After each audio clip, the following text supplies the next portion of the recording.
So we get a little bit of help now. Other countries are starting to notice that we're not doing so bad. And England's got tons of enemies, right?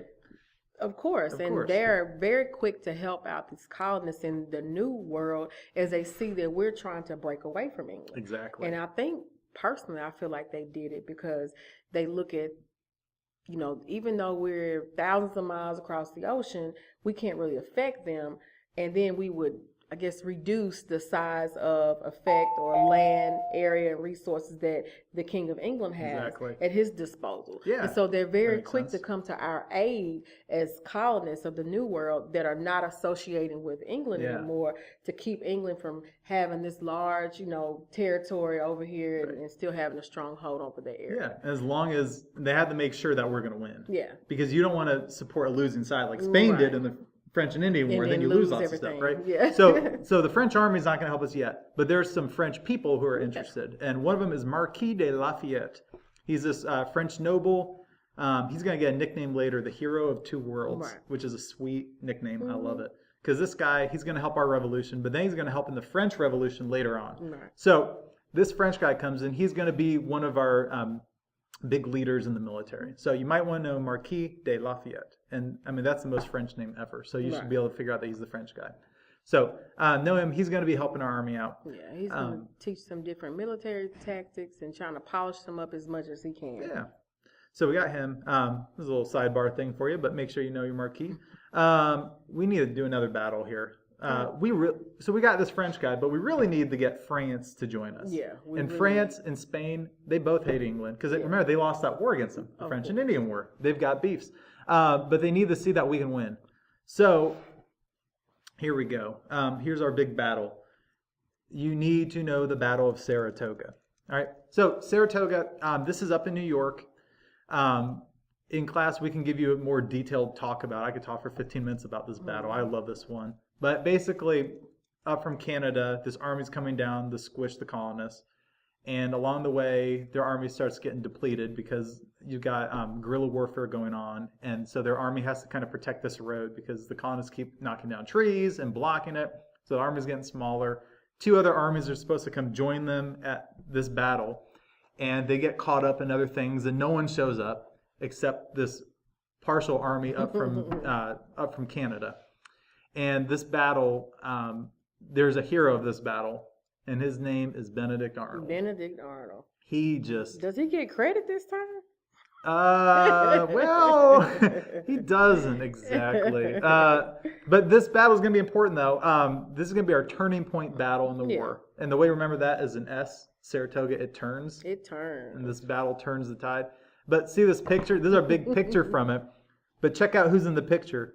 That is not Benedict Arnold. This is a guy named Horatio Gates, who's just some other guy who actually told Benedict not to do things he was doing during the battle. And he basically said, well, screw you, I'm going to do them anyway. Yeah. And he won the battle. But this guy was the top general there. So he got all the credit. So again, Benedict Arnold just kind of kicked to the side. Man, poor guy. Why is he even fighting for us if he's not getting any credit or recognition for it? I bet he's wondering the same thing, huh? Mm-hmm. So here's your things you really need to know about Saratoga.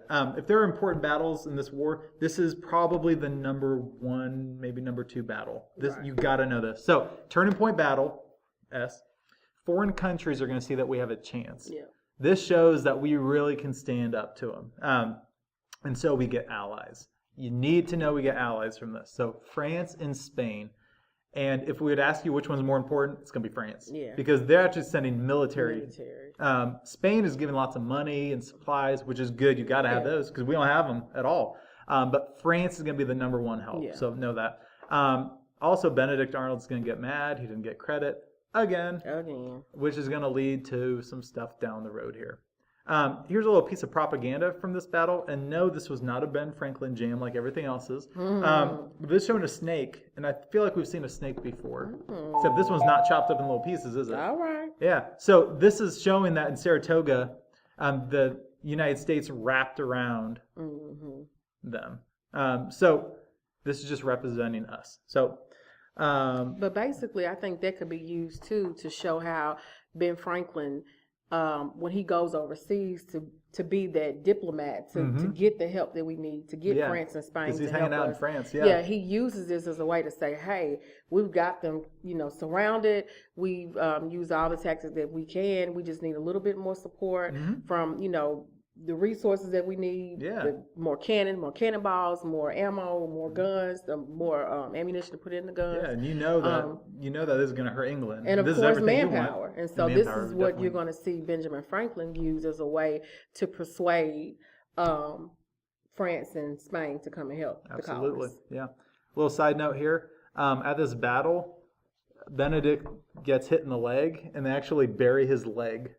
So if you go to Saratoga, New York, you can visit the grave of his foot. Who knew? Who knew? Yeah, and he's mad about that too. Just like Anakin lost his hand, he lost his leg. Interesting, another thing. But yes, just saying. So Benedict's even more mad. So these new allies begin to change people's thoughts about the war. And so, wait. We got to talk about what happened to Benedict, though. Oh, yeah. This is the bit. Oh, well, no. We'll get to him later. All right, sorry. Go ahead. Well, it began to change, people's ideas about the war. And then you see a few more people say, well, maybe this war is necessary. But you don't really necessarily see a lot more men enlist just yet. Right. But, they're talking about it, though. Yeah.